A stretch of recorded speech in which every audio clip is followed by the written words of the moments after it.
Hi everyone, how is everyone doing? I hope that all of you all are doing absolutely amazing, keeping safe, and have geared up all your preparations for the upcoming June or December exams. I hope कि सबकी preparations बहुत ही अच्छे से बहुत ही ज़ोरों शोरों से चल रही है and yes today the day is finally here when we are starting SPMBV as well on this channel. Thank you so much to every one of you for such an amazing response on all the cost and management audit videos. उन videos पे आपने इतना अच्छा मेरे को response दिया, आप लोगों की इतनी अच्छी अच्छी helps हुई and past year में आप लोगों के इतने अच्छे मार्क्स आए. हाईएस्ट जो हमारे गए थे वो 75 अराउंड थे, which is a great number, a huge achievement for all of you. So big congratulations, and once again thank you so much for all the support that you have been giving to me. And आप लोगों की उसी support से, उसी encouragement से आज SPMBV भी start हो रहा है channel पे. Please do watch these lectures as well as you were watching the cost and management audits one. So thanks a lot to all of you and let's begin SPMBV जो कि हम start करने वाले हैं SPM से. ये आपका paper number 20 में इलेक्टिव में अब शिफ्ट हो गया है, but majorly I have seen all the people taking this SPMBV only because of the following reasons, which I'll be telling you now. Number one, it is a previously known subject. सब पहले से ही subject को जानते हैं. जिनके भी पहले attempts नहीं क्लियर हो पाए थे, अगर बाई चांस किसी ने ऑलरेडी पढ़ा भी हुआ है तो वो तो वही सब्जेक्ट दोबारा लेगा rather than taking new subject all together. And for the ones जो फर्स्ट टाइम पढ़ने वाले हैं, जो ग्रुप 4 में फर्स्ट टाइम आए हैं, जिनका फ्रेश फर्स्ट अटेम्प्ट है, वो भी कहीं ना कहीं इसी मेंटालिटी से सोचते हैं कि जो हम पहले से ऑलरेडी सब्जेक्ट देखते आ रहे हैं हम वही सब्जेक्ट लें. एंड मार्केट में फीडबैक भी यही है कि ये बहुत ही ज़्यादा जो है वो एक ईजी गोइंग एंड बहुत स्ट्रैटेजिकली अगर पढ़ो तो कम टाइम में अच्छा स्कोरिंग सब्जेक्ट है. एंड हम सब यही चाहते हैं कि हमारे एग्जाम्स क्लियर हो जाएं, जिसके लिए हमें ओवरऑल एग्रीगेट भी बनाना है. एंड कुछ ऐसे सब्जेक्ट्स में हमारी प्रिपरेशन ऐसी होनी चाहिए जिसमें कि हम अपने मार्क्स दूसरे के सब्जेक्ट के हिसाब से कॉम्पनसेट कर लेंगे. टोटल हमारा जो है वो 200 कहीं ना कहीं से बन जाए, जिसके लिए किसी एक दो सब्जेक्ट्स में अगर हमारी एग्जामिशन आ जाए तो दूसरे में अगर हम जस्ट पास भी हैं तो भी हम टोटलिंग में मार्क ना खाएं. तो इसीलिए SPMBV ज़्यादातर लोग ले रहे हैं अभी भी. एंड अब मैं SPMBV के बारे में पहले थोड़ा सा एक आप लोग को बता देती हूँ जो यहाँ पे लिखा भी हुआ है, विच इज़ कि आपका जो सेक्शन ए होता है SPM का वो 50 मार्क्स का है, 50% होता है वो, जिसके अंदर मेजरली ज़्यादातर थ्योरी है, थ्योरेटिकल कॉन्सेप्ट्स ज़्यादा हैं. एंड जो सेक्शन बी है that is business valuation BV का, वो इक्वली फिर 50% एंड उसके लेकिन प्रैक्टिकल पोर्शन ज़्यादा है. अगर आप ये पूछें कि एग्ज़ाम में हमें प्रिपेयर भी कैसे करना चाहिए, तो जब मैं एक बार ABC एनालिसिस भी दूंगी उसमें भी मैं यही कहूँगी कि मेजर फोकस थ्योरी जो है वो SPM से आती है. एंड बिजनेस वैल्यूएशन BV की थ्योरी फिर भी आप थोड़ी सी छोड़ सकते हो, मेजरली आप थ्योरी छोड़ सकते हो जब आपके पास बहुत कम टाइम हो रिवाइज करने का.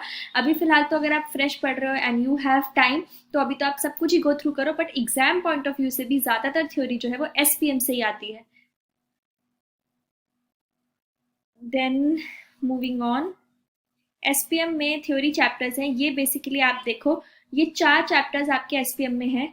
Chapter number 1, Introduction to Performance Management. Chapter number 2, Performance Management Evaluation and Improvement Tools. Chapter number 3, Economic Efficiency. And Chapter number 4, Enterprise Risk Management. इसमें इस चैप्टर में Chapter number 3 and Chapter number 4, इन दोनों chapters में फिर भी थोड़ा बहुत practical भी है, तो यहाँ से मिक्स आता है. एंड जो ये आपका इंट्रोडक्शन टू परफॉर्मेंस मैनेजमेंट है ये तो प्योरली थ्योरी चैप्टर है एंड अच्छे खासे मार्क्स आपके लिए एग्जाम में लाता है. आपको अच्छे खासे क्वेश्चंस जो है वो इंट्रोडक्शन टू परफॉर्मेंस मैनेजमेंट से दिख जाएंगे. Talking about the second chapter, ये चैप्टर में थ्योरी और प्रैक्टिकल दोनों है, बट मेजर फोकस वही थोड़ा सा थ्योरी के ऊपर ज़्यादा इंक्लाइंड है. आज चलिए हम स्टार्ट कर रहे हैं अपने SPMBV का श्री गणेश करते हैं SPM से, जिसमें कि आज हम कवर करने वाले हैं जो the very first chapter which is introduction to performance management. Purely theory chapter है ये एंड इसमें ज़्यादातर आपको थियोरेटिकल कॉन्सेप्ट्स ही दिखेंगे एंड एग्ज़ाम के लिए इक्वली इम्पॉर्टेंट है. तो जब भी एग्ज़ाम पर्सपेक्टिव से भी पढ़ें तो इसको थ्योरी में मार्क कर लें कि इस चैप्टर से थ्योरी ही आनी है. सबसे पहली बात, अगर हम एक बार थोड़ा सा मैं आपको ओवरव्यू दे दूं, तो जो चैप्टर का नाम है वो ही है introduction to performance management. Performance management के बारे में हमें बताया जा रहा है। तो सबसे पहली बात है कि परफॉर्मेंस मैनेजमेंट क्या होता है, उसके बारे में हमें थोड़ा सा एक आइडिया होना चाहिए। Briefly if I talk about, थोड़ा सा सम अप करने के लिए कि परफॉर्मेंस मैनेजमेंट क्या होता है। परफॉर्मेंस मैनेजमेंट बेसिकली एक बड़ा अम्ब्रेला है जिसके अंदर कॉन्टिन्यूसली आप अपने ऑर्गेनाइजेशन में परफॉर्मेंस को इवेलुएट करते रहते हो, ये देखने के लिए कि जिस भी तरीके का काम आपके ऑर्गेनाइजेशन में on a daily basis continuously जिस भी तरीके का काम आपके ऑर्गेनाइजेशन में हो रहा है, क्या जो आपने ऑब्जेक्टिव सेट किए थे अपने ऑर्गेनाइजेशन का, जो आपका विजन था, जो मिशन था, क्या वो उसके साथ इंक्लाइंड है या नहीं।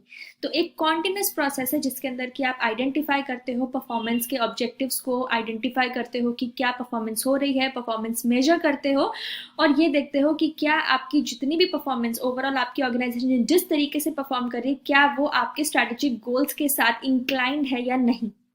ये करना क्यों जरूरी है? Of course every business is running for profits. कोई भी बिजनेस आप रन करते हो तो प्रॉफिट मोटिव से करते हो, तो ये हम इसलिए करते हैं कि हम क्या जो अपनी ऑर्गेनाइजेशन के सेट गोल्स से क्या हम उसको अचीव कर पा रहे हैं या नहीं कर पा रहे, क्या वेरिएंसेस हैं, कहाँ पे हमारे डिफरेंसेस आ रहे हैं, वो डिफरेंसेस कैसे हम रिड्यूस करें कि हमारी कॉस्ट भी रिड्यूस हो और हमारी एफिशिएंसी और इफेक्टिवनेस दोनों ही बढ़े। बिकॉज ओवरऑल अपने ऑब्जेक्टिव्स को अचीव करने के लिए आपको एफिशिएंट एंड इफेक्टिव दोनों होना ही बहुत ज़रूरी है। When I talk about effectiveness and efficiency, दोनों ही अलग अलग वर्ड्स होते हैं। Being effective is a different thing and being efficient is a different thing.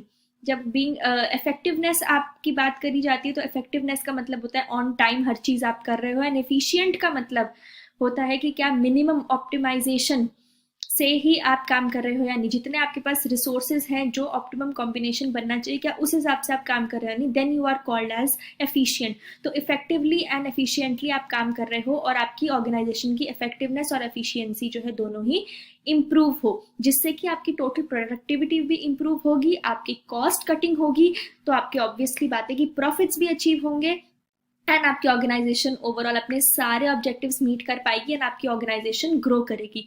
इसी के साथ आपकी पर्सनल ग्रोथ भी जुड़ी हुई है, बिकॉज अगर कोई ऑर्गेनाइजेशन ग्रो कर रही है, आप डिफरेंट डिफरेंट तरीके निकाल रहे हो काम करने के, काम इफेक्टिवली कर रहे हो, एफिशिएंटली कर रहे हो, तो पर्सनल स्किल डेवलपमेंट भी आपकी साथ साथ में होती रहेगी। ये है ओवरऑल परफॉर्मेंस मैनेजमेंट की परफॉर्मेंस मैनेजमेंट क्या होता है। इसके बाद हम इसमें पढ़ेंगे सप्लाई चेन मैनेजमेंट क्या होता है। देन 2-3 प्रोसेसेस हैं, P2P, O2C, customer relationship management, CRM भी इसी के अंदर थोड़ा सा टच अपॉन किया गया है एंड में, तो वो सारे टॉपिक्स अभी हम एंड में कवर करेंगे। अब फिलहाल परफॉर्मेंस मैनेजमेंट क्या होता है एक बार देखते हैं नोट्स में भी क्या लिखा है। चलिए, so the very first thing, सबसे पहले डेफिनेशन ही दी हुई है कि परफॉर्मेंस मैनेजमेंट क्या है। एक कॉन्टिन्यूस प्रोसेस है, हमेशा ही कॉन्टिन्यूस पे ध्यान रखना है बिकॉज ये ऑन गोइंग प्रोसेस होता है। तो एक कॉन्टिन्यूस प्रोसेस है किस चीज का? Identify, measure and develop the performance of individuals and aligning the performance with strategic goals of organisation. जितने भी इंडिविजुअल्स ऑर्गेनाइजेशन में काम कर रहे हैं, कॉन्टिन्यूसली हमेशा उनकी परफॉर्मेंस को देखते रहना, आइडेंटिफाई करते रहना और ये देखना कि क्या वो in alignment with the strategic goals set for the organisation as a whole है या नहीं। इंपॉर्टेंट फीचर्स क्या है इस डेफिनेशन में? दो चीजें हमेशा ध्यान रखनी, क्या? Continuous process and second alignment with the strategic goals की एक एम्प्लॉय की परफॉर्मेंस और ऑर्गेनाइजेशन के गोल्स दोनों के बीच में एक लिंक होना चाहिए। तो हमेशा ही एम्प्लॉय जो भी परफॉर्मेंस दे रहा है उससे आपके ऑर्गेनाइजेशन में भी ओवरऑल इंप्रूवमेंट होनी चाहिए।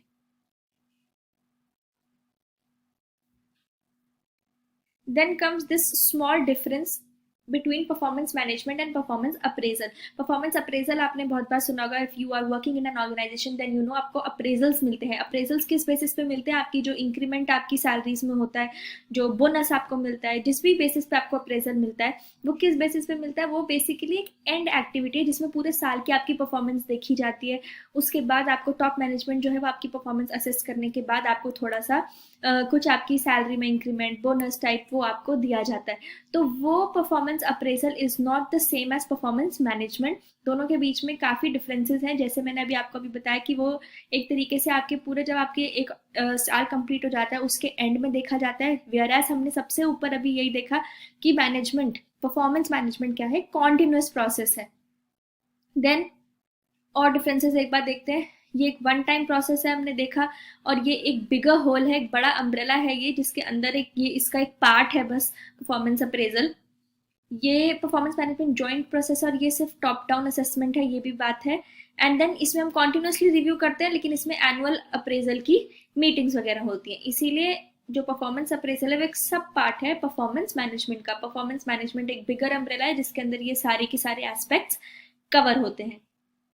Then talking about the objectives, क्या क्या ऑब्जेक्टिव्स होगा, आपकी प्रोडक्टिविटी बढ़े, एफिशिएंसी बढ़े, इफेक्टिवनेस बढ़े, ऑर्गेनाइजेशन में आपके दोनों तरफ से विन विन सिचुएशन हो, तो इसीलिए एम्प्लॉयज की भी अपनी पर्सनल ग्रोथ भी हो। चलिए इसमें देखते हैं अब क्या क्या है। प्रॉपर मैनेजमेंट सिस्टम से एम्प्लॉयज भी एक बेटर परफॉर्मेंस दे सकते हैं, जिससे कि उनके ऑब्वियसली उनके पर्सनल गोल्स भी मीट होंगे, क्योंकि उनकी सैलरी वगैरह बढ़ेगी। आइडेंटिफाई कर सकते हैं एम्प्लॉयज प्रॉपर स्किल्स जो भी उनको काम करने के लिए चाहिए। इफेक्टिव रिवॉर्ड मैकेनिज्म है। फीडबैक से क्या होता है, टू वे कम्युनिकेशन है सुपरवाइजर और एम्प्लॉयज के बीच में। एक ऐसा इन्वायरमेंट क्रिएट करा जाता है जिससे कि आपके throughout the organisation strategically goals meet होते रहे, और ये पर्सनल ग्रोथ और एडवांसमेंट के ऊपर भी हेल्प करता है। तो ये बेसिकली विन विन सिचुएशन है, टू वे कम्युनिकेशन है, जॉइंट प्रोसेस है एंड कॉन्टिन्यूस एज वेल, जिससे कि एम्प्लॉयज की भी अपनी पर्सनल ग्रोथ होती रहती है। ऑब्वियसली उनके पैकेज अच्छे होते हैं, देन उनकी पर्सनल स्किल डेवलपमेंट साइड पे भी उनको काफ़ी हेल्प आउट किया जाता है कि कौन सी उनकी स्किल्स है जो कि उनको ग्रैब करनी चाहिए फॉर द इफेक्टिव परफॉर्मेंस, जिससे कि उनके पर्सनैलिटी डेवलपमेंट में भी इंप्रूवमेंट होती है, उनकी पर्सनल स्किल डेवलपमेंट में इंप्रूवमेंट होती है, एंड ऑर्गेनाइजेशन के स्ट्रैटेजिक गोल्स भी अचीव होते हैं। इसीलिए two way win win situation है for all of us. Next is elements of performance management. क्या क्या एलिमेंट्स हैं परफॉर्मेंस मैनेजमेंट के, आप सबसे पहले तो ऑब्जेक्टिव सेट करते हो, परफॉर्मेंस मेजर करते हो, feedback mechanism, reward system and amendment objectives. Ultimate goal आपका क्या है, प्रोडक्टिविटी आपकी बढ़े, एफिशिएंसी बढ़े, हाईएस्ट क्वांटिटी का आउटपुट निकले, जिसमें कि मिनिमम रिसोर्सेज लगे। वही एफिशिएंट का यही मतलब है, मिनिमम रिसोर्सेज से optimum combination of resources use करके आपका बेस्ट आउटकम निकले। Then we have measure of productivity, जिसके अंदर हमारे पास दो फैक्टर्स है प्रोडक्टिविटी को मेजर करने के। टोटल प्रोडक्टिविटी, कि आपके आउटपुट में टोटल जितने भी इनपुट्स थे सबके चेंज के हिसाब से आपके आउटपुट में कितना चेंज हुआ। और partial factor, as the name suggest, partially किसी एक इनपुट के चेंज से आपके आउटपुट में क्या चेंज आया। Then we have financial performance analysis. Performance को मेजर करने के लिए अगर हम फाइनेंशियल पर्सपेक्टिव की बात करें, तो फाइनेंशियल पर्सपेक्टिव से जब भी हम परफॉर्मेंस को मेजर करते हैं तो हमें पता है कि हमारे पास, हम बचपन से ही पढ़ते आ रहे हैं, P&L account, balance sheet, notes to accounts, then you have the cash flow statement, changes in equity। ये सब चीज़ें ही हमारा क्या है, फाइनेंशियल मेजर है एक ऑर्गेनाइजेशन की फाइनेंशियल परफॉर्मेंस देखने का, कि उसने कितना ग्रो किया, कैसी उसकी पूरे साल की परफॉर्मेंस रही। उसके लिए हम यही सारे मेजर्स से अपनी किसी भी ऑर्गेनाइजेशन की परफॉर्मेंस जो है वो इवेलुएट करते हैं। तो फाइनेंशियल स्टेटमेंट्स में की स्टेटमेंट्स आपकी यही होंगी, बैलेंस शीट, इनकम स्टेटमेंट आपका P&L, cash flow statement, statement of changes in equity and your explanatory notes. Balance sheet हमें फाइनेंशियल पोजीशन बताती है। इनकम स्टेटमेंट जो होती है वो हमें पूरे साल की परफॉर्मेंस, तो P&L हमें पूरा परफॉर्मेंस बताता है। कैश फ्लो स्टेटमेंट हमें पूरे कैश की क्या डीलिंग्स थी, कितना कैश है, इनफ्लोज कितने हुए, आउटफ्लोज कितने हैं, उसके बारे में बताता है। Statement of changes in equity हमें बताता है इक्विटी बैलेंसेस के बारे में ऑर्गेनाइजेशन की। और एक्सप्लेनेटरी नोट, अगर हमें कोई भी एक ऐसी एंट्रीज हैं, कोई भी ऐसी ट्रांजैक्शंस है जिनके लिए हमें एक अलग से एक्सप्लेनेशन चाहिए, तो वो एक्सप्लेनेटरी नोट्स में सारी एक्सप्लेनेशंस ऑलरेडी मेंशन्ड होती हैं।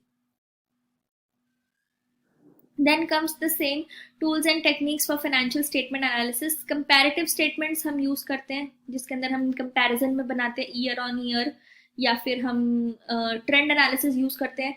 ट्रेंड एनालिसिस के अंदर हम ये देखते हैं कि क्या कौन से ट्रेंड के हिसाब से हमारी परफॉर्मेंस कैसी रही। कॉमन साइज एनालिसिस में हम income statement, balance sheet, cash flow statement, इन सबको एनालाइज करते हैं। Then you have the ratio analysis, inter firm अपने ही पिछले साल की परफॉर्मेंस के साथ, दैट इज इंट्रा फर्म, अपने ही पुराने साल की परफॉर्मेंस के साथ अगर हम अपने इस साल की परफॉर्मेंस को कंपेयर करते that is intra firm, and inter firm is जो भी हमारी इंडस्ट्री का हमारा कंपेटिटर है उससे अगर हम इंटर फर्म कंपेरिजन करें तो that is inter firm comparison.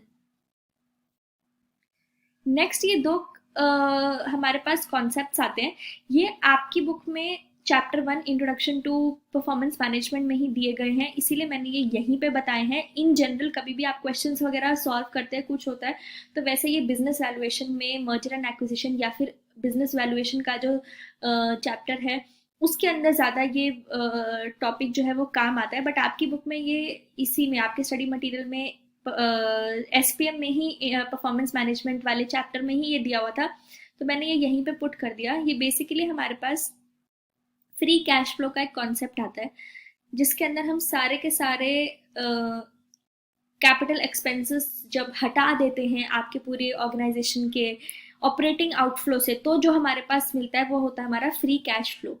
ये फ्री कैश फ्लो भी दो टाइप से होता है, एक होता है FCFF which is free cash flow to the firm, and एक होता है FCFE that is free cash flow to equity. दोनों के बीच में बेसिक डिफरेंस क्या है, जो कि इनके नाम में डिफरेंस है। Free cash flow to the firm, firm के पास जो पैसा बचा अपने सारे एक्सपेंसेस, कैपिटल एक्सपेंसेस और सारे एक्सपेंसेस माइनस करने के बाद, वो है free cash flow to the firm. और इक्विटी में जो free cash flow to equity मतलब इक्विटी होल्डर्स के पास कितना बचा सारे एक्सपेंसेस माइनस करने के बाद। तो जब फर्म के पास हमारे पास बचता है तो वो इक्विटी का और डेट होल्डर सबका होता है, पर free cash flow to equity FCFE में हमारे पास जो बचता है वो सिर्फ और सिर्फ इक्विटी होल्डर्स का ही बचता है। एक बार इनको थोड़ा सा ब्रश अप ऑन करते हैं। सबसे पहले हमारे पास हम इधर देखते हैं free cash flow to the firm. ये क्या है हमारे पास, ये वो कैश है जो इक्विटी और डेट दोनों के लिए बचता है जब कंपनी ने अपने सारे ऑपरेटिंग एक्सपेंस और वर्किंग कैपिटल, कैपिटल एक्सपेंसेस सारे खर्चे कर लिए हैं। तो ये उसका फॉर्मूला है। हमारे पास जो नेट इनकम है प्लस हम करेंगे non cash expenses just like depreciation, then interest 1 - T, फिर वर्किंग कैपिटल और कैपिटल फिक्स्ड कैपिटल इन्वेस्टमेंट, सारी कैपिटल इन्वेस्टमेंट वगैरह सब करने के बाद जो हमारे पास बचा वो हमारे पास FCFF बचता है, free cash flow to the firm. On the contrary, अब यहाँ पे जो इक्विटी होल्डर्स के लिए बचता है अगर हम एक बार वो देखें तो उसमें वही नेट इनकम में डेप्रिसिएशन, नॉन कैश एक्सपेंस हमने ऐड किया, कैपिटल एक्सपेंसेस, वर्किंग कैपिटल, कोई रीपेमेंट की लोन की, वो सब हमने माइनस कर दिया, क्योंकि इसमें हमारे पास डेट वालों के लिए भी हमें डेट वालों को जो पेमेंट की वो भी हमने हटानी है, सिर्फ इक्विटी वालों के लिए जितना बचा उसको हमें लिखना है। तो वही हमारा है free cash flow minus all the fixed capital plus all the net borings. कभी हमें कोई लोन हमें मिल गया तो न्यू डेट से हमारे पास पैसा आया वो हम प्लस कर देंगे क्योंकि वो पैसा आया, कैश फ्लो हुआ, और प्रिंसिपल रीपेमेंट जो हमने की वो माइनस कर देंगे, तो नेट बोरिंग्स हम ऐड कर देंगे। यहाँ पे हमने दिया है एक छोटा सा एग्जाम्पल, दो एग्जाम्पल्स यहाँ पे दिए हैं आपके लिए जो आप सॉल्व करेंगे। वीडियो को यहीं पे, यहाँ पे अब ठीक है, वीडियो को यहीं पे पॉज करके पहले खुद से ऊपर दिए गए फॉर्मूला से ये क्वेश्चन सॉल्व करना एंड देन नीचे आंसर देखना। ऑल राइट, अब ये देखिए टैक्स रेट हमें दिया है 40%, कैश फ्लो हमें दिया है 2050, इंटरेस्ट 300, टोटल कैपिटल इन्वेस्टमेंट दिए हमें -500 क्योंकि हमने ये सेल कर दिया। अब हमें FCFF कंप्यूट करना है। FCFF में हम कैश फ्लो लेते हैं, इंटरेस्ट 1 - T और फिक्स कैपिटल इन्वेस्टमेंट जितने भी हमने खर्चे किए फिक्स कैपिटल के वो माइनस कर देते हैं, बट ये हमने सेल किया है तो ये ऑलरेडी माइनस में है, माइनस माइनस हमारा मैथमेटिकल है, प्लस हो जाएगा, तो हमारे पास FCFF जो है वो हमारा आया 2730। नेक्स्ट एग्जाम्पल ये रहा, इसमें हमें FCFE कैलकुलेट करना है। ये भी वीडियो पॉज करिए, पहले खुद कैलकुलेट कीजिए, फॉर्मूला देखा था and then resume and see the answer. All right, cash flow दिया है, फिक्स कैपिटल इन्वेस्टमेंट दी है, नेट बोरोइंग्स कंपनी ने रीपे कर दिया है डेट, इसीलिए नेट बोरोइंग्स जो है वो माइनस में है। आपने पैसा वापस कर दे तो आपका कैश आउटफ्लो हो गया है। यहाँ पे भी इन्वेस्टमेंट सोल्ड होगी इसीलिए माइनस में है, वही माइनस माइनस मैथमेटिकल प्लस हो जाएगा। और ये नेट बोरिंग्स हम हमेशा प्लस करते हैं तो ये माइनस में क्योंकि हमने सेल कर दिया, आउटफ्लो हो गया कैश का, तो हमारे पास इक्विटी होल्डर्स के लिए कितना बचा 1950। ओके, देन ये मैं बात कर रही थी आपसे कि लास्ट आपके परफॉर्मेंस मैनेजमेंट के बाद, ये फाइनेंशियल के बाद हमारे पास ये कुछ 2-3 कॉन्सेप्ट्स आएँगे। ये आपसे आपके इंटरव्यू में भी क्वेश्चंस पूछे जाते हैं, P2P क्या होता है, O2C क्या होता है? ये क्वेश्चंस आपके इंटरव्यू के रिलेटेड, इंटरव्यू पर्सपेक्टिव से भी बहुत इंपॉर्टेंट है। मैं इंटरव्यू के भी थोड़े से वीडियोज़ वगैरह डालती रहती हूँ चैनल पे। अगर आपने नहीं देखे हैं तो वो भी ज़रूर देखिए कि आपको पता लगे कि इंटरव्यू में क्या क्या क्वेश्चंस पूछे जाते हैं। बट अभी नहीं, अभी पढ़ने का टाइम है। जब फ्री हो, जब प्रिपेयर करने लगे, तब एक बार ज़रूर उनको भी गो थ्रू करिएगा कि किस तरीके के क्वेश्चंस पूछे जाते हैं। तो ये इंटरव्यू पर्सपेक्टिव से भी एक अच्छा क्वेश्चन है कि P2P क्या होता है। P2P प्रोसेस जो है दैट इज प्रोक्योरमेंट टू पे। प्रोक्योरमेंट कोई भी चीज़ लेना, टू पे उसकी पेमेंट करना। तो ये एक पूरा प्रोसेस है, ये एक पूरी साइकिल है जो कि ऑर्गेनाइजेशन में कोई भी मटेरियल, रॉ मटेरियल, कोई भी सामान अगर आपको अपनी ऑर्गेनाइजेशन में चाहिए होता है, उससे लेके उसकी पेमेंट को रिकॉर्ड करने तक, प्रोक्योरमेंट टू पे, P2P, ये पूरा प्रोसेस ये दिखाता है कि एक ऑर्गेनाइजेशन में कैसी साइकिल होती है। जब आप कोई भी सामान ऑर्गेनाइजेशन में खरीदते हो, कोई भी चीज़ आपको चाहिए, सबसे पहले तो आपकी इन्वेंट्री मटेरियल जो है वो एक रिक्विजिशन नोट इशू करता है आपका इन्वेंट्री डिपार्टमेंट की हाँ ये मटेरियल की आपको रिक्वायरमेंट है, तो पहले वो नोट इशू होता है। देन उसके बाद RFP के थ्रू आप जो है वेंडर सिलेक्ट करते हैं, विच बेसिकली मीन्स आप रिक्वेस्ट करते हैं मार्केट में जितने भी वेंडर्स हैं उनसे डिफरेंट डिफरेंट कोटेशंस लेने के बाद जिसको भी आपका सबसे सूटेबल लगता है उसको आप वेंडर सिलेक्ट करते हैं। देन आप वेंडर को ऑर्डर प्लेस करते हैं, उसके बाद आपके पास सामान आता है, देन आप उसको टैली करते हैं, देन आपकी उसके बाद आपकी इसमें पेमेंट होती है एंड रिकॉर्डिंग होती है in the books of accounts. तो ये पूरा process is known as P2P process. एक बार पढ़ते हैं P2P प्रोसेस के बारे में। इसको अलग अलग नाम भी है, जैसे प्रोक्योरमेंट टू पे, प्रोक्योर टू पे, परचेज टू पे, या फिर प्रोक्योर टू पे साइकिल, कुछ भी कर सकते हैं। ये पूरी साइकिल है कि कैसे एक ऑर्गेनाइजेशन रॉ मटेरियल खरीदती है अपना बिजनेस करने के लिए।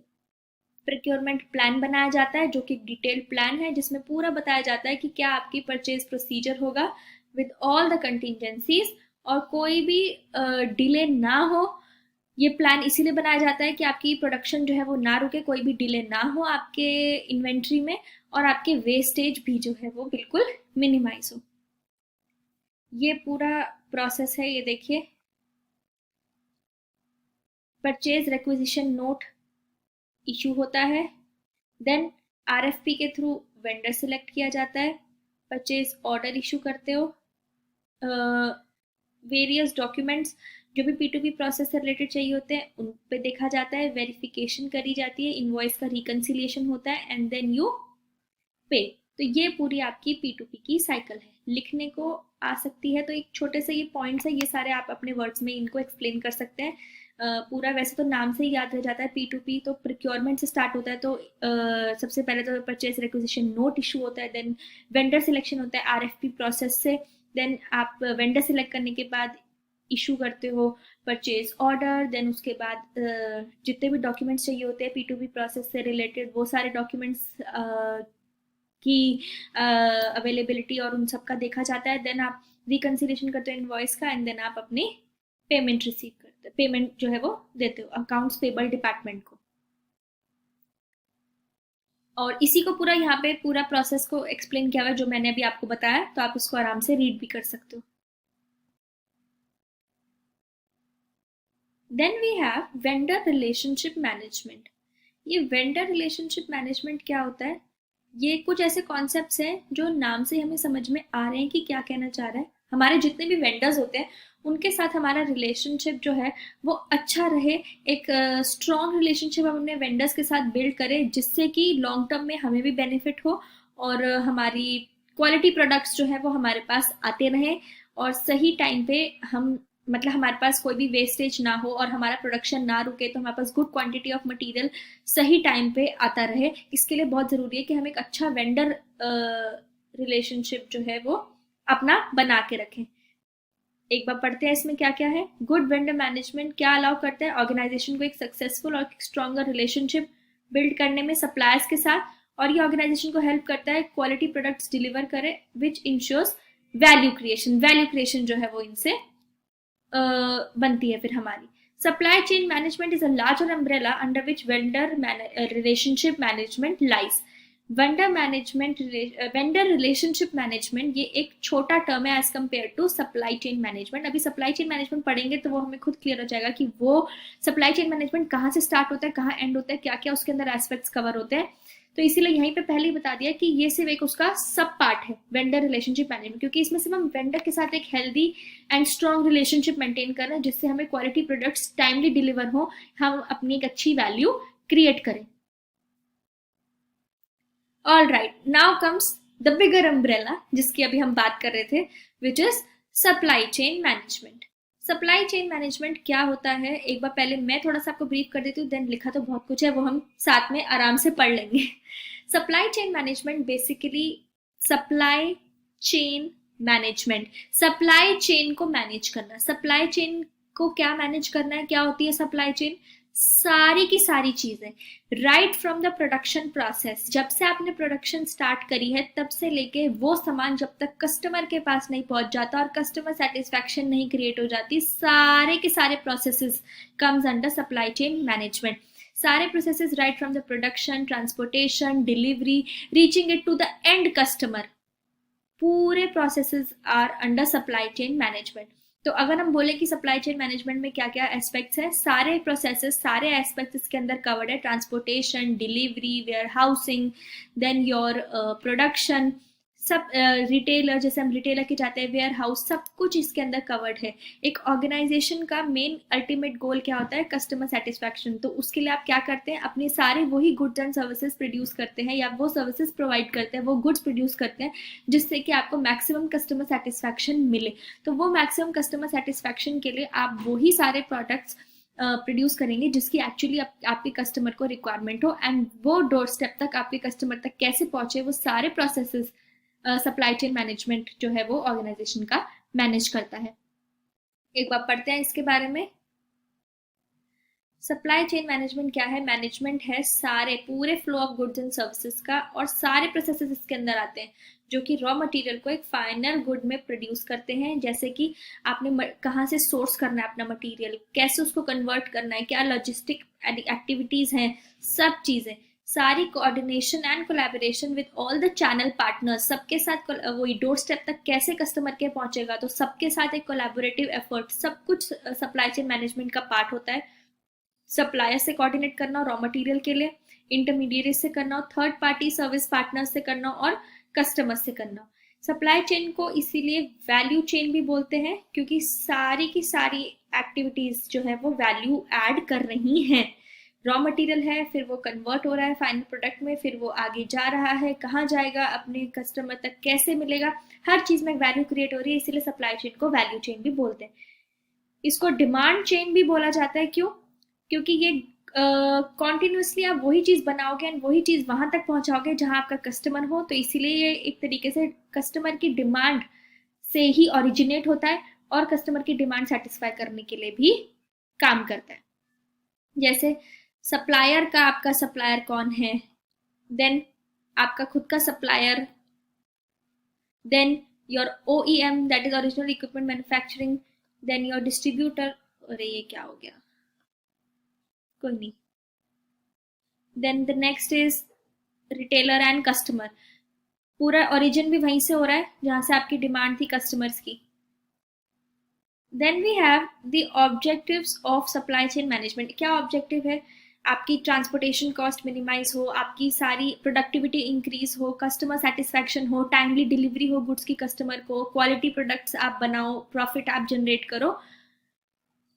एक बार पढ़ते हैं. स्मूथ फंक्शनिंग हो सारे प्रोडक्शन की और डिस्ट्रीब्यूशन की, कॉस्ट ऑफ प्रोडक्शन कम हो, ट्रांसपोर्टेशन, फालतू के ट्रांसपोर्टेशन कॉस्ट, डिस्ट्रीब्यूशन कॉस्ट सब कम हो, एफिशिएंट इंटीग्रेशन हो जाए सप्लायर्स का, मैन्युफैक्चरर्स का, ताकि एक सीमलेस एक्टिविटी जो है, एक proper flow of all the activities जो है वो चलता रहे. Components of supply chain management, ये 5 कंपोनेंट्स है सप्लाई चेन मैनेजमेंट के. प्रोडक्शन, आप वो प्रोड्यूस करो जो मार्केट की रिक्वायरमेंट है, बिकॉज इन दी एंड आपको अपना प्रोडक्ट मार्केट में ही बेचना है. तो प्रोडक्शन से ये मतलब है कि मार्केट के सर्वे के हिसाब से जो जिस चीज़ की रिक्वायरमेंट है आप वही प्रोडक्ट प्रोड्यूस करें. इन्वेंट्री, किस तरीके से कितनी इन्वेंट्री आपके पास किस पॉइंट इन टाइम पे होनी चाहिए, उसका एनालिसिस आप हमेशा रखो।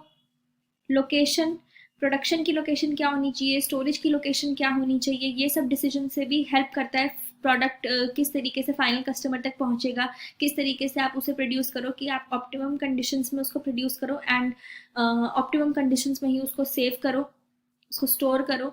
ट्रांसपोर्टेशन, मोड ऑफ ट्रांसपोर्टेशन क्या होगा, किस तरीके से आप अपने प्रोडक्ट्स की डिलीवरी जो है वो कौन कौन से एरियाज में करवाओगे। एंड इंफॉर्मेशन, सारे के सारी जितनी भी ये कोऑर्डिनेशन है इन सब का सीमलेस फ्लो बहुत ज़्यादा ज़रूरी है। इंटीग्रेशन है, हर एक एक्टिविटी इंटरलिंक्ड है अपने में, इसीलिए seamless flow of all these informations and collaboration is very important. Because ऐसा नहीं है कि ट्रांसपोर्टेशन अपने में एक सेपरेट चीज़ है, प्रोडक्शन, स्टोरेज, देन उसका ट्रांसपोर्टेशन। सबसे पहले तो रॉ मटेरियल कहाँ से लेना है, कहाँ प्रोड्यूस करना है, क्या प्रोड्यूस करना है, हर चीज़ एक दूसरे से इंटरलिंक्ड है। तो सारे प्रोसेसेस जो है वो आपस में इंटरलिंक्ड है, तो एक बहुत अच्छा कोलैबोरेटिव एफर्ट चाहिए throughout the organization. Then we have strategy maps, ये बेसिकली आपके ओवरऑल विजन मिशन से रिलेटेड आप क्या अचीव करना चाहते हो लॉन्ग टर्म में और शॉर्ट टर्म में अपनी ऑर्गेनाइजेशन से, वो पूरा स्ट्रैटेजिकली उसको राइट डाउन करना इज अ स्ट्रैटेजी मैप। इसके 4 ये एस्पेक्ट्स होते हैं स्ट्रैटेजी मैप के। फाइनेंस पर्सपेक्टिव की फाइनेंशियली आप क्या करना चाहते हो अपनी ऑर्गेनाइजेशन के लिए। कस्टमर पर्सपेक्टिव की कस्टमर के पॉइंट ऑफ व्यू से, कस्टमर पर्सपेक्टिव से ऑर्गेनाइजेशन क्या अचीव करना चाहती है। इंटरनल प्रोसेस पर्सपेक्टिव से क्या ऑर्गेनाइजेशन अचीव करना चाहते हैं, because strategy map is setting up of long term and short term goals. Long term goals जो भी आप सेट करोगे in accordance with the vision and mission of the organization. तो लॉन्ग टर्म प्लान्स आप कौन कौन से सेट करोगे, फाइनेंस पर्सपेक्टिव से क्या आपके ऑब्जेक्टिव्स हैं, कस्टमर पर्सपेक्टिव से आपके क्या ऑब्जेक्टिव्स हैं, इंटरनल बिजनेस प्रोसेस से रिलेटेड आपके क्या पर्सपेक्टिव हैं, and learning and growth perspective से आपके क्या ऑब्जेक्टिव्स हैं। जैसे फाइनेंस पर्सपेक्टिव में आपके ये 3 पर्सपेक्टिव्स आ जाएंगे कि आपके कस्टमर रिटेंशन आपका प्रॉफिटेबल हो, आपकी ग्रोथ प्रॉफिटेबल हो और न्यू कस्टमर्स आपको मिले जिनसे कि आपका प्रॉफिट बढ़े। कस्टमर पर्सपेक्टिव से आपकी क्या होगी एक्सपेक्टेशन कि कस्टमर डिलीवरी एक्सपेक्टेशन जो है वो आपकी इंक्रीज हो। इंटरनल बिजनेस पर्सपेक्टिव से क्या आप का होगा गोल कि आपकी ऑन टाइम डिलीवरी हो। इंटरनल बिजनेस प्रोसेस आपका तभी इंप्रूव करेगा जब आप सही टाइम पे डिलीवर करोगे अपने प्रोडक्ट्स को at the right places. Then learning growth perspective से well trained and motivated drivers. Learning growth से यही कि वेल लर्नड वेल मोटिवेटेड लोग हों एंड जिससे कि आपकी लर्निंग भी इंक्रीज हो। Then we have reverse mapping. Reverse mapping का मतलब है कि आप अपने सारी स्ट्रैटेजीज इस तरीके से बनाओ जिस तरीके के आपको फीडबैक मिलते हैं फ्रॉम द कस्टमर्स। हम इन जनरल टॉप मैनेजमेंट जो है वो अपने ऑब्जेक्टिव सारे के सारे लिखता है एंड देन हम उन ऑब्जेक्टिव्स के हिसाब से अपनी सारी प्लानिंग प्लॉटिंग सब कुछ करते हैं। बट रिवर्स मैपिंग का क्या मतलब, आप उल्टी प्लानिंग कर रहे हो कि आप अपनी स्ट्रैटेजीज ही इस तरीके से ले डाउन कर रहे हो जिस तरीके का फीडबैक आपको कस्टमर से मिल रहा है। तो इसके बेनिफिट्स क्या क्या होंगे, कस्टमर रिटेंशन होगा, न्यू कस्टमर्स आप अट्रैक्ट कर पाओगे, आपका कस्टमर सेटिस्फेक्शन लेवल बढ़ेगा जिससे कि मार्केट ग्रोथ आपकी बढ़ेगी, आपका शेयर बढ़ेगा और आप बजटिंग फोरकास्टिंग में आपको और ज़्यादा हेल्प मिल सकती है इससे। ये बात पढ़ते हैं क्या क्या लिखा है रिवर्स मैपिंग में। ये एक बॉटम्स अप अप्रोच है जहाँ पे feed receive from the customer, customer feedback से ही आप अपना स्ट्रैटेजी जो है वो फॉर्म करते हो, कस्टमर प्रेफरेंसेस के हिसाब से अपनी स्ट्रैटेजीज फॉर्म करते हो। बिजनेस एनालिटिक्स की भी बहुत हेल्प होती है रिवर्स मैपिंग में, जिससे कि आप क्या क्या चीज़ों में हेल्प कर सकते हो, बजटिंग एंड फोरकास्टिंग में, प्रोडक्ट डेवलपमेंट में, मार्केटिंग एंड सेल्स में एंड रिस्क मैनेजमेंट में। देन वी हैव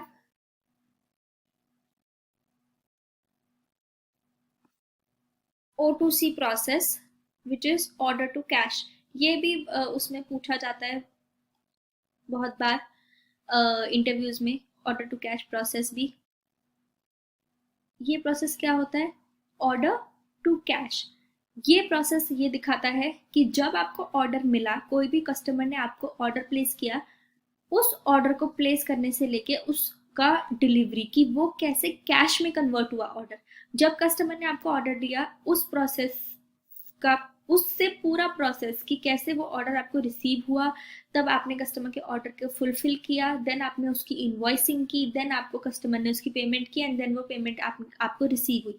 तो एक प्रोडक्ट का ऑर्डर रिसीव होने से उसके कैश कन्वर्जन तक के पूरे प्रोसेस को हम बोलते हैं O2C process, that is order to cash process. इसमें कस्टमर ने जैसे आपको ऑर्डर दिया, कस्टमर का क्रेडिट, देन ऑर्डर फुलफिल किया आपने, इनवॉइस करा, पेमेंट और उसकी collection, and then which means recording में that you have collected the cash. एक end to end business process है जो कि फुलफिल करता है कस्टमर के सारे orders in relation to the goods and services. एक ऑप्टिमाइज्ड O2C क्या करता है, it increases your operational efficiency, और इसीलिए पूरा एक कंपेटिटिव एडवांटेज आपको मिलता है overall your competitors in the market. Top key performance indicators आपके KPIs इसमें क्या क्या होंगे, process cycle time, day sales outstanding आपकी कितनी है, and on time delivery performance. इसकी importance, if I talk about the importance, it shows that इससे आपकी ओवरऑल ऑर्गेनाइजेशन को क्या हेल्प मिलेगा। ये आपका कैश फ्लो इंक्रीज करने में हेल्प करता है, आपकी ऑपरेटिंग कॉस्ट कम होती है, आपकी डेज जिसके अंदर आपका ऑर्डर कैश में कन्वर्ट होता है वो कम करता है, and it helps you to devote more time to the strategic functions. The next thing is, ऐसी कौन कौन सी बेस्ट प्रैक्टिसेस हैं जो आपको करनी चाहिए to optimize all your O2C processes. आप क्या क्या काम कर सकते हो जिससे कि आपके ऑर्डर से कैश के बीच का कलेक्शन टाइम कम हो, आपकी डिलीवरीज इंक्रीज हो। आप ऑटोमेट कर सकते हो अपने एडमिन टास्क को। O2C प्रोसेस पूरे ऑर्गेनाइजेशन के लिए स्टैंडर्डाइज कर दो। इलेक्ट्रॉनिक इनवॉइसेस, ई इनवॉइसेस डिजिटलाइजेशन वैसी चल रही है, ई इनवॉइसेस कर दो। क्रेडिट पॉलिसीज अपनी दोबारा देखो कि जो क्रेडिट पॉलिसीज आप दे रहे हो मार्केट में लोग कैसे दे रहे हैं, कंपेटिटिव एडवांटेज आपको कैसे मिल सकती है, एक बार वो रीवैल्यूएट करो।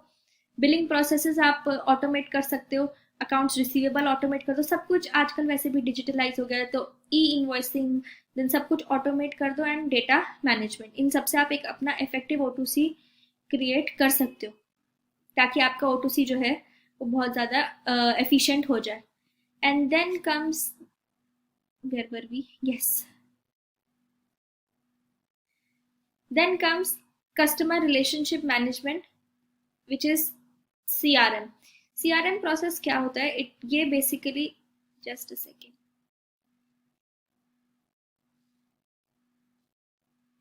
yes, I think there was some technical glitch due to which the video got paused, and now I think it's working fine. Yes, okay, चलिए let's move forward. Customer relationship management, CRM के बारे में बात करते हैं। जैसे अभी हमने ऊपर पढ़ा था वेंडर रिलेशनशिप मैनेजमेंट, की एक अच्छा वेंडर रिलेशनशिप मैनेजमेंट बहुत ही ज़रूरी होता है timely quality delivery of goods and services के लिए, जिससे कि हम आगे अपने मार्केट में सीमलेस प्रोडक्शन एंड अपना पूरा ऑपरेशंस जो है वो थ्रू आउट द ईयर करते रहें। उसी तरीके से अपनी खुद की कुछ ऐसी स्ट्रैटेजीज फॉर्म करना जिससे कि हमारा कस्टमर के साथ रिलेशनशिप जो है वो बहुत ही अच्छा रहे, और कस्टमर के साथ हमारा रिलेशनशिप अच्छा, हम हमेशा से पता है कि इंडिया में एंड इन जनरल बिजनेस में हम कस्टमर को भगवान मानते हैं, बिकॉज कस्टमर ही है जो हमारी रोजी रोटी चलाता है। हम कोई भी बिजनेस करते हैं तो वो इसीलिए करते हैं कि ये प्रोडक्ट वो खरीदे या ये सर्विस जो हम प्रोवाइड करें वो सर्विस ले, जिससे कि इन रिटर्न हमें पैसा है एंड वी जनरेट प्रॉफिट्स।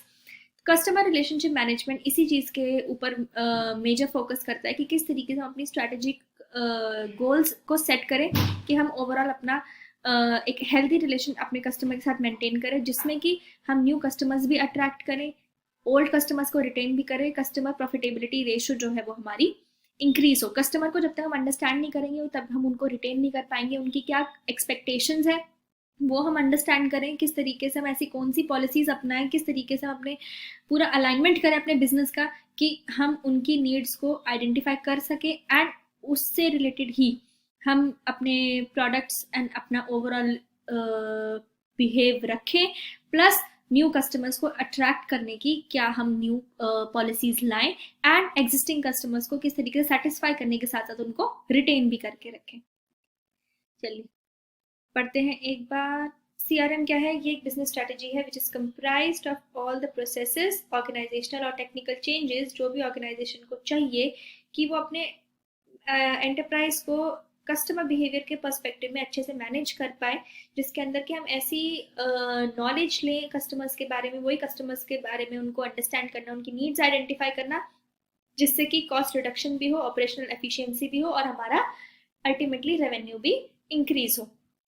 तो इसके ऑब्जेक्टिव्स क्या क्या होंगे?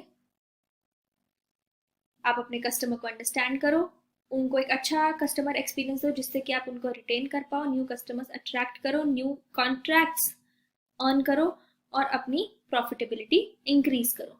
Types of customer relationship management, CRM के ये टाइप्स हैं, 3 टाइप्स के हैं, strategic CRM, operational CRM and analytical CRM. एक एक करके इनके बारे में देखते हैं।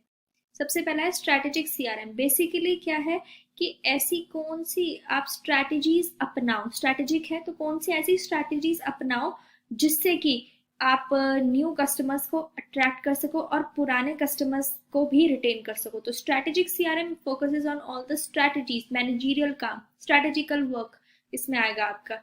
पढ़ते हैं एक बार। मैनेजरियल कॉन्सेप्ट है जिसमें कि सारी स्ट्रैटेजीज जो कि आप बनाओगे किस चीज के लिए, न्यू कस्टमर्स को अट्रैक्ट करने के लिए और पुराने कस्टमर्स को रिटेन करने के लिए।